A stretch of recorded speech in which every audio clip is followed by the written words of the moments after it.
Hello and welcome to the first edition of Checking It Out with the GMB from the Panthers office for 2016. But it's a bit of a different first show of the new year because we've got two recorded interviews for you. Not one, but two living Panthers legends. We're talking to Callie Carlson and we're talking to Randall Webber in the show in a bit. We'll also have Eddie Suiki and Dan Green at the Analysis TV monitor looking back on the two big home Christmas wins. Lots of goals to show you there as well. This weekend, Panthers travel to top of the table Cardiff Devils. It's no good winning there if they don't win at home on Sunday against the Five Flyers. Every weekend is now a big weekend. Speaking of big weekends, the fan support over the holiday period was just tremendous.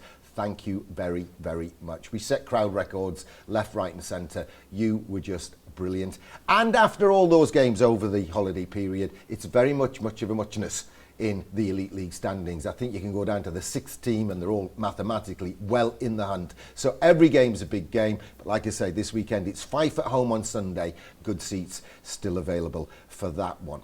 Panthers.co.uk will keep you up to date with all the build-up to the weekend games and the injury news updates. Mika Beekman, Steve Lee and also Jeff Dimon still getting treatment. Steve Lee, just a chance.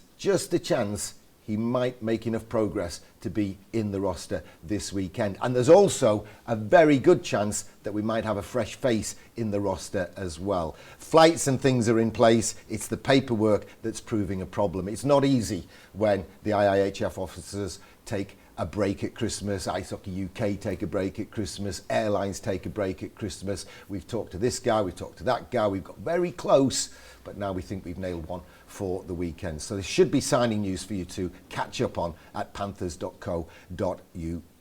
Like I say, two big interviews coming up with a couple of living Panthers legends in the shape of Callie Carlson and Randall Webber. But first I want to get the awards out of the way. The Jim Grice sponsored Joseph Grimaldi Joker of the Week award, named after that famous Edwardian clown Joseph Grimaldi. It's going to an anonymous fan. She's anonymous, but she made us all smile, bless her. At the last home game against Edinburgh, she came up to the Panthers desk in the first interval and asked the girls on duty if they would get a message downstairs to Edinburgh's number 10. She was sick and tired of watching number 10 trash-talking David Ling, and it was obviously upsetting David Ling. So could we please do something about it and stop him trash-talking David Ling? Now, the reason why we're giving the Clown Award is because any of us that know David Ling know that the trash talking is number one in his arsenal, and he was probably doing more than he was getting in return. We told David about it afterwards, he burst out laughing. So that's the fun award of the week. The Flower Vision sponsored Imaginary Bouquet of the Week award goes to Stephen Schultz's mum. Why? It was her birthday on Saturday. Happy 60th birthday, Mum. Stephen was back from 10 weeks on the sidelines with injury, and Mum asked him to score a goal for her on her birthday, and he duly obliged. Well done to Stephen. Imaginary bouquet to you, Mum. Happy birthday from Stephen and the Panthers, and it was a big Panthers win. And like I say, Eddie and Dan will be reviewing that game and the win over Sheffield at home over the festive period when we get round to the analysis. Now to our first interview, and I've been chatting with living legend Randall Webber. As promised, a living legend joins us. The banner's up at the top. There are 5 retired numbers. One of them is number 10. 17 seasons a Panther, more than 650 regular season games. Came back over for the festive period. He watched the boys in action, and he got a massive welcome from the home fans. It's only Randall Webber joining us on Checking It Out with the GMB. Randall, it's great to see you. Thanks, great to have you David. back. It's awesome. Have you had a good trip? Yeah, I've had a fantastic trip. It's been a long time coming, so it's been about 8 years since we've been back, and always wanted to come back. We just haven't been able to fit it in, but it's been fantastic. We'll talk to you about the visit and your life with the Panthers and your life after the Panthers in a moment. But let's give the fans some recognition as well, because that was a heck of a warm welcome they gave you. Oh, it's humbling, just to come back and then to go out onto the ice and for them to hear that, and with my family to be in the stands and listen to it. And my daughter actually videoed it, and it was very humbling, to be honest. You kind of almost take it for granted when you're doing it, when you're playing, and you don't take it all in. But when you come back after so many years and see so many great faces and friends, and the cheer was just, like I said, it's just humbling to think that people think And that looking way up of you. at the banner, we actually had 3 of those numbers here. Obviously, blessing Gary couldn't be with us, but you were here. Yeah. Paul Lady was working for TV that I know, night, yeah. and of course Corey's behind the bench for Yeah, and I us. bumped into both of them, Paul and Corey, great friends, great players in their day, and it's just for all the time to come together and to see the numbers up there, like I said, it's just humbling, and just to have a chat with Paul, and it's just it proves that the Nottingham fans are just the best, I think, because they welcome you back, and it's been so many years. Like, I didn't do anything special, just a lot of years here, that's all. And Well, that's for them special. to remember, yeah, it's good. That is special, 17 years. That's special, Randy. Yeah, I suppose. I'm surprised you weren't in the New Year's honours list. No kidding. You look back 17, it's one of the things that I'm really proud of. I didn't jump around. I didn't go to Sheffield when I had a chance, or Milton Keynes, or any of those teams. And Nottingham was a home, and it always felt that way. And it was never about the financial side for me. It was just about the situation was right, and the teams just treated me great. So it's when I look back, 17 years for one team is something I think I can be proud of. And let's talk about that career. Never mind the 17 years. I mean, you were born in Canada. Yeah. And Linda and Rudy came over here. Yeah, they dragged me out of Canada, Kicking to and say the screaming. least. Yeah, no, I still remember the day at the kitchen table, and they said we were going, and I was not happy at all. So yeah, they told me at 10 years old, and then I just turned 11 when we came over, and I think again they had to basically push me onto the airplane, and it all revolved around hockey. It really was. Friends, obviously, but I just wanted to play hockey for the rest of my life. And then when you got to I came Nottingham, over, there was a nice rink. There's a nice rink, but there was no hockey, so the skates went away for a while, and I ended up playing all the traditional English sports, and I was doing very good in soccer and in club soccer and school soccer. And then I think it was right around when I was 13 or 14. It was Gary Keyword had put a junior team in place, I think, around that time. And as soon as it happened, I threw the soccer boots away, and football boots, I should say. And it was hockey right from there. Well, used to people calling it soccer. Coach Nielsen right. calls it soccer ball. Soccer ball, awesome, yeah. No, I just get soccer, football, NFL, CFL. It's just soccer was a big part of it when I first came over too. So you had a few years in the juniors. Yeah, I had a few years in the juniors, so I played for the Tigers and the Cougars, I think it was. That was a long time ago, and then I think I played up for the Trojans for a couple of years when I was kind of 14, 15, I think, being the kind of only Canadian, but British, and then I got the big call up when I was 16, 17. You were actually just turned 16, I think. Yeah, I think because so, yeah. you set the So, record at the time for the Who youngest. broke that? Paul Moran broke that, then James Neal broke it, and Yeah. now they've got, can you believe this, a stupid rule now where you have to be 16 before you can play. Oh wow! And I didn't know I'm that. not going into the politics. The listeners know I'm opposed to that rule. It's the same. It's the same in Canada. They go right up to 15 before you can play for the junior teams. Junior in Canada, under 20, and it's just protecting those 15-year-olds. But it's a different environment here, and I can understand that if a kid's good enough in this league, then I don't see why not. As long as he's playing. Well, James Neal will hold the record forever as the youngest. Yeah. Because of that rule. Wow. Yeah. No. That's right. And then started your association with the Black and Gold Army, the Nottingham Panthers. Yeah. And you had one stellar year. I think you almost had a point a game in 1 year, and the rest of the time it wasn't a points game for you with No, your it specialist wasn't. role, penalty killing. Yeah. No. When I first came into the league, I thought that my game was kind of thinking more than it was scoring, and I never really proclaimed to be a huge goal scorer or anything like that. I think I could. My game was playing a role, so I could try to fit in wherever they needed me, and I think that my longevity kind of led me to that, because I managed to play at different levels. The game changed over the years, and I think I just found a niche in finding my role in the team that I was, and I was happy doing that. And it was a bumpy ride for the Panthers because they were financially stretched for a long time. We were the league whipping boys, and it was a case of taking what you could out of the game, wasn't it? Enjoying a shift, never mind a game sometimes. Yeah, and the players you get hidden from that a little bit, especially when you're younger, because you're just so excited to play. So you put the skates on a Saturday night and you go out in front of 2,500 people or whatever the old ice stadium held, and you kind of don't really get caught up in the financial side. I didn't anyway. But in the off season, you start to hear it, and then when you're negotiating and who you're bringing in for players and who's coaching and stuff like that, and as you get older, you get more mature, and you kind of realize that the team went through some tough times at certain times, and there were some people that worked hard to keep it together. And, Tell me about it. Exactly, and here you are.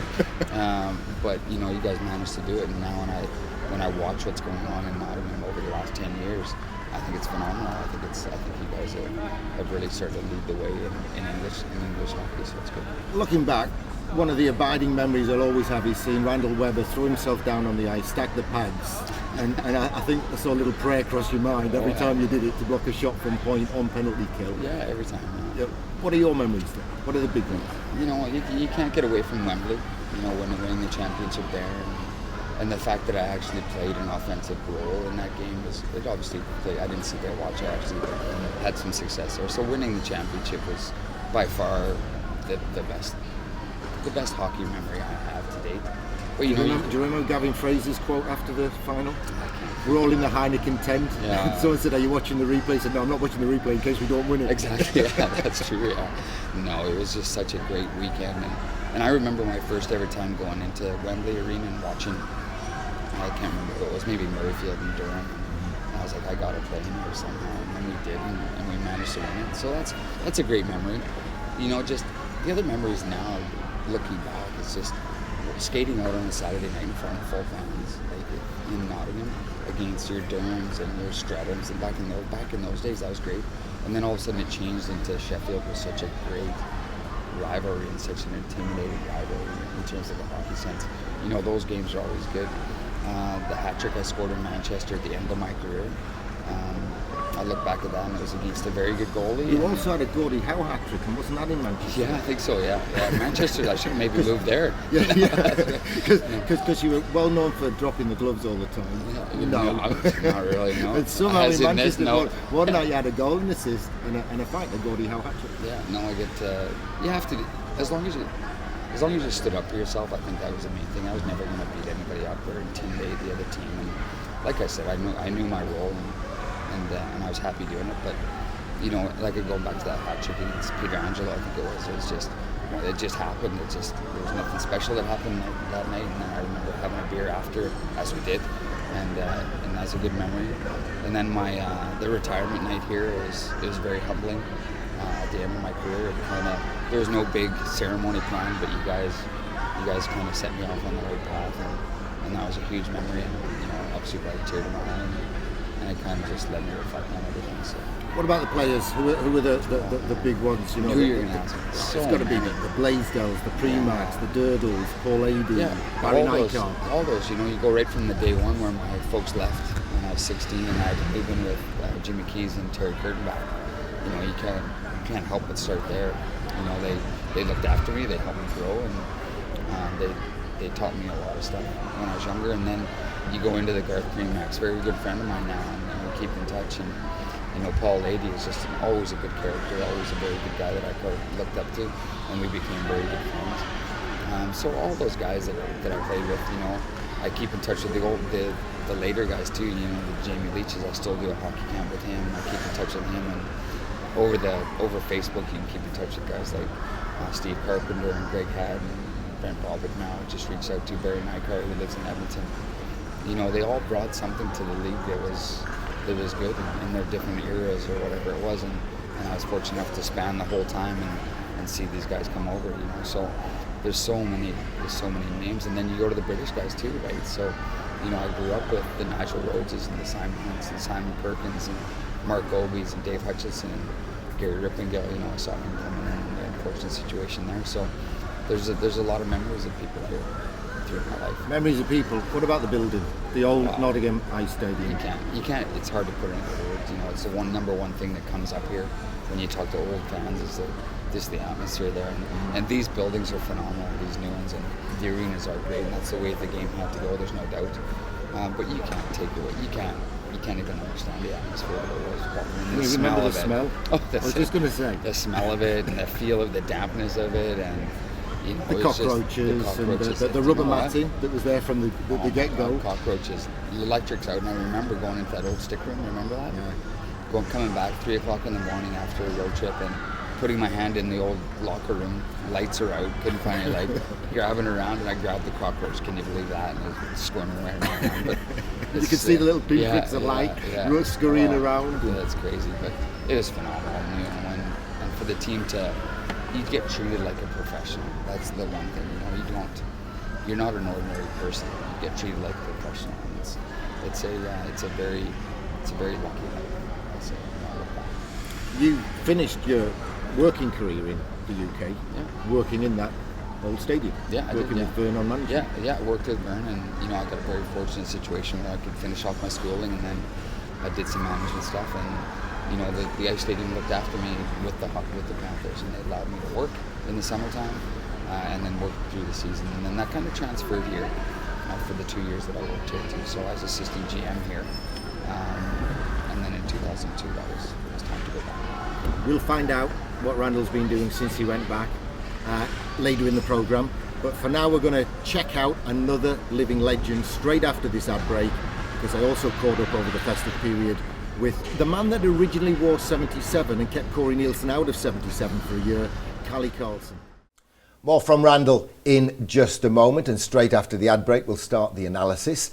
Just a reminder that it's Fife Flyers, 5 o'clock face-off Sunday. There's a speed skating event before it, so instead of the usual 4 o'clock, it's 5 o'clock at the National Ice Centre this week for the visit of the Fife Flyers. Will they have the teeth? Will they be able to bite into Panthers' bid for the title race? Find out with us live at the NIC. The only way to watch ice hockey is live. You all know that, we all know that, and that's why there were so many people in over the holiday period. So that's Sunday at 5 o'clock. But like I say, right after the break, Eddie and Dan will be checking out the win over the Steelers, where we had a sellout 7,000 plus crowd.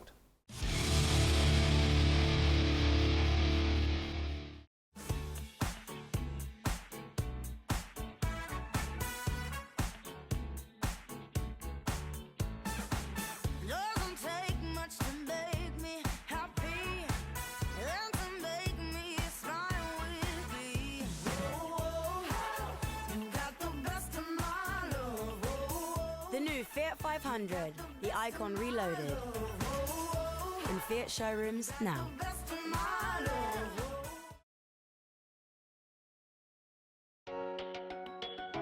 Whatever your white good needs, whether it's sales or repairs, choose Jim Grice, Sutton in Ashfield.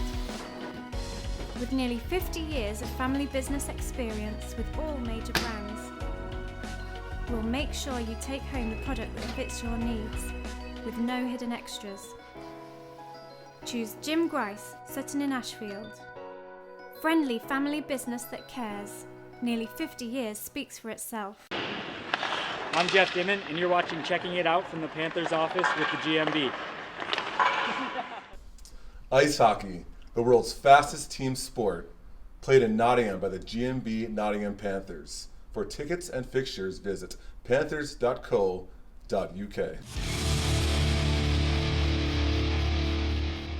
Now we're going to break down one of the greatest highlights of this festive period for the GMB Nottingham Panthers, and that was the big win against the Sheffield Steelers. The first marker comes 92 seconds into the contest. Lee on the stretch pass, Myers on the touch pass, David Clark on the snipe. And from the stretch pass to the goal, 5 seconds. That's a quick transition. Yeah, it was really good. Obviously, Clarkie's dangerous from everywhere, so I don't think the goalie really expected him to shoot from there. So, as you see, he's out quite wide, but real quick release and just under the arm. Nice shot there. Now Steelers enjoy a 5-on-3 as Logan McMillan and Andy Baumbach sit in the sin bin. You can see as the play comes, Schmidt and Weekman go down and out. Nelson will mail it on over to Dowd, and he buries it. Yeah, nice finish there from Dowdy. Obviously 5-on-3. Mika made a couple of good saves. We tried to clear the puck down, but as you say, Nelson just gets it back. Mika scrounging and just couldn't get up in time to find it. Nice goal there from Robert Dowd. Next one is the Logan McMillan tally. As you can see, Steelers can't corral the bobbling puck. David Ling capitalizes. Larry and Mac with the net drive, and they say the best pass in hockey is a rebound.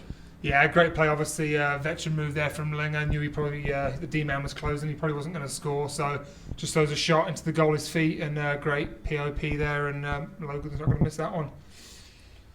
Right there, a good close-up view of Logan McMillan's stick work. As you can see, that puck was bouncing around a bit too, so good hand-eye there. Yeah, he did really well there. Obviously, Ling, I say, with a nice shot, he did well to corral it and put it in.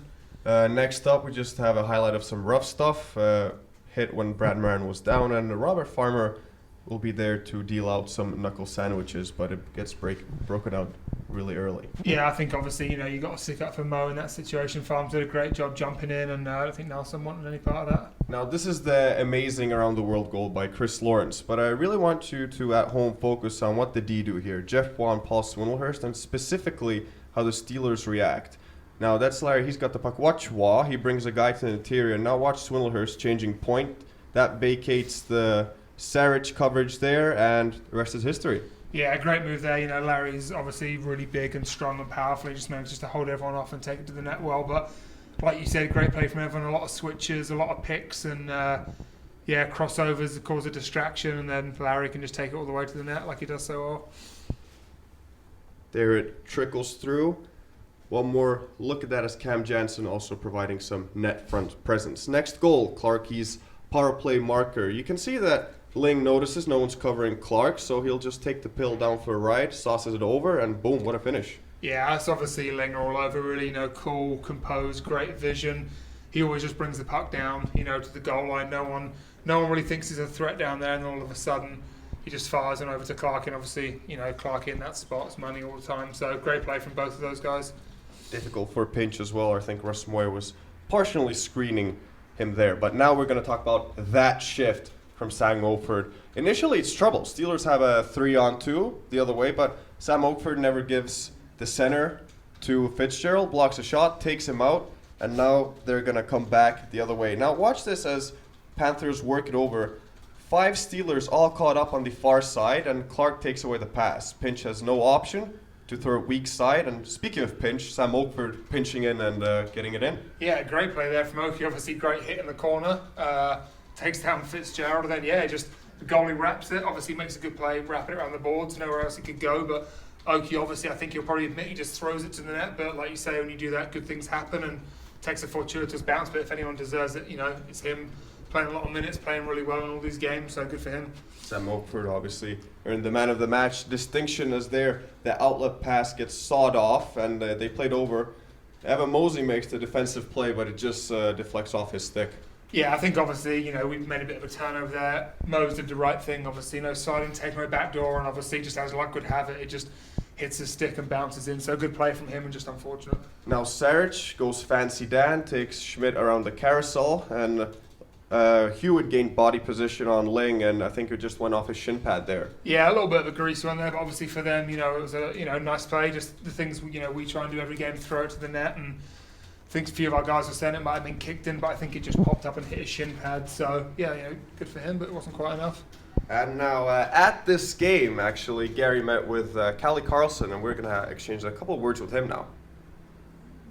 As promised, another Panthers legend joins us, Callie Carlson, in town for the Christmas games. Callie, the number 77's hanging up there. You wore 77. You actually kept Coach Nielsen out of the 77 shirt when you first came to Nottingham. Yeah, I don't know what to say about that, but no, he's doing a great job for the club and for the town here, so I can't argue with that. I should have played a few more years. That was my problem. Of course. He played in 76 and then moved to 77 after you left us and went to play somewhere else. I can't remember that. Come on. Right. You went up the road. Well, yeah, I did for 1 year. All right, now let's put that in perspective. You went up the road for 1 year and you've been in town for a week. Your lads have been in having a little skate at Panthers practice and what have you. So do you follow the Steelers in your household or do you follow the Panthers? No, like I told you before, it's all Panthers in our house. They watch YouTube every night, and they see you. They recognized you straight away when they saw you. That's Gary, yeah. So. Well, Jasper, what was the other lad called? Zach. Jasper and Zach are behind us. You all right, Jasper? Did you enjoy skating on our ice? He's nodding, yeah. Folks. He's behind us. Callie, it was 16 years ago when you came to us. Yeah. Yeah. And you had a good time with us. The league was good. It was very competitive. But sitting here in the stands at a Panthers Sheffield game, how does it compare? No, I mean, it's so much more professional now. And I thought to myself just now, like I told you, it's amazing how far hockey has gone in this town. And you can see with the turnout as well. People love hockey here, so it's really fun to see actually. And do you enjoy watching it? Oh, I love hockey. It's great. It's great to see all the fans. see all the people around the club, and I really enjoy being here. And are you still involved back home? I mean, Jasper and Zach must play. Oh yeah, they keep me busy. I'm in the rink 4 or 5 times a week now I run their practices, and I do a bit of training myself as well.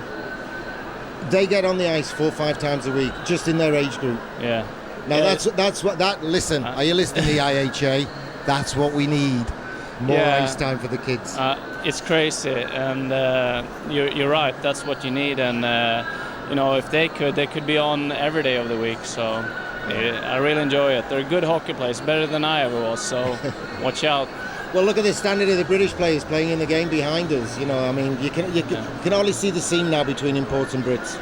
No, it's really impressive. It's really impressive, and that wasn't the case when I first joined here. The Brits, they hardly got any ice time at all. So it's nice to see that they're moving on as well. All right, let's talk about Kalle Karlsson, the person. Yeah, after you finished playing hockey here, you did your firefighting training. I think you were in Manchester for a while. Yeah, I worked as a fireman there for 5 years, and we decided to try our luck in Sweden. So we're back home there now. We've been there 3 years, and I'm a fireman over there, and I really enjoy life. It's and what's the town called? Where are you living? Stockholm. In Stockholm itself? Yeah, Stockholm. So has that got a big city feel to it? Yeah, it does. It's the biggest city, in Northern Europe, and you can tell it's the capital, and with all the things happening around the city, so we really enjoy it. And a lot of former hockey players and former sportsmen, especially hockey players, go into the firefighting. Is that the team ethic, the team spirit thing you get? Yeah, I think so. They're drawn into that, and it's a physical job, and but like you say, you work as a team, and a lot of the time this doesn't happen a lot, but sometimes there's real action, just like being a hockey player, really. I bet there is. I mean, our photographer this year is a firefighter, and at the big Sheffield game, he's got to shoot off because half of his crew have gone to Yorkshire to help with the flooding, and he's got to go back and do extra work and what have you. I mean, like you say, it's a physical job, but at times it's a dangerous job, and at times it must be a hectic job. Yeah, it can be, but nowadays I think you really make sure that the firemen are safe, so it's not as bad as it looks. But if you're unlucky, things can happen, of course. Kalle, you're looking good yourself. You too, Gary. It's great to see you back here, and come back again and see you soon. Thanks.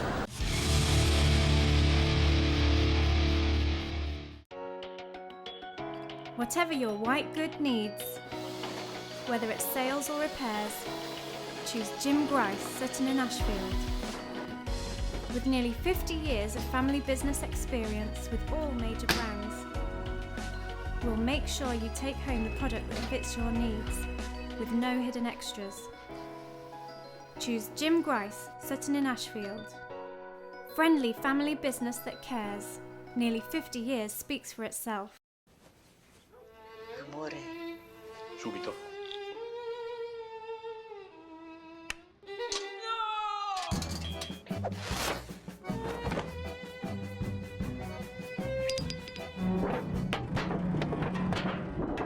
Say hello to the all-new Fiat 500X.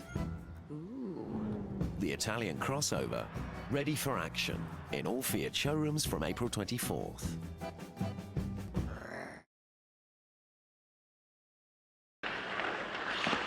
I'm Evan Mosey. You're watching Checking It Out from the Panthers office with the GMB.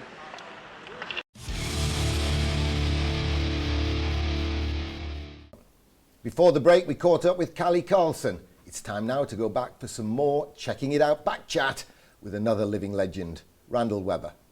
As promised, we're back in the National Ice Centre. We're back with living legend Randall Webber. And Randall, we said earlier in the programme that we'd ask you what happened when you went back to Canada. You stayed in kind of arena management, didn't you, when you first got back? I did, yeah. I got very fortunate when me and my wife Chase decided to go back. It was kind of just a very quick decision, no planning involved or anything like that. So I was very fortunate to get offered a operations manager job at Rexall Place in Edmonton, which is looking at the Edmonton Oilers. So I basically went in there and looked after the operations side of that thing, and I did that for up until 2009. So I spent a good 7 years there. Doing various things, and it all revolved around hockey there too. And did what you learned here and in the old stadium help you with that? Yeah, I did. I did a leisure management course in here when I was younger, And then the experience I gained in transferring from the ice stadium into the arena really helped me get that job. So it was a lot of ice maintenance, a lot of venue conversion, logistics of that. So we knew a lot of tenant management. So similar to here, where you manage your relationship with the Edmonton owners. They don't own the building; they're a lease, they're a renter. They're the main one, obviously, and they called a lot of the shots. So we had to just continue to build that relationship is what I did. And then you've moved into management and coaching of ice hockey. Yeah, I did. I got a little tired of the business world. Rexall Place is on its last year, so the future was kind of written there. They're building a new arena in Edmonton, and hockey always drew me back. And in 2009, I got the opportunity to run the Oilers hockey school for them. So I did that back in 2007 for 5 years, and then I decided to just do my own thing with kids. So I was doing my own thing with prepping and developing young teenagers to get to the next level.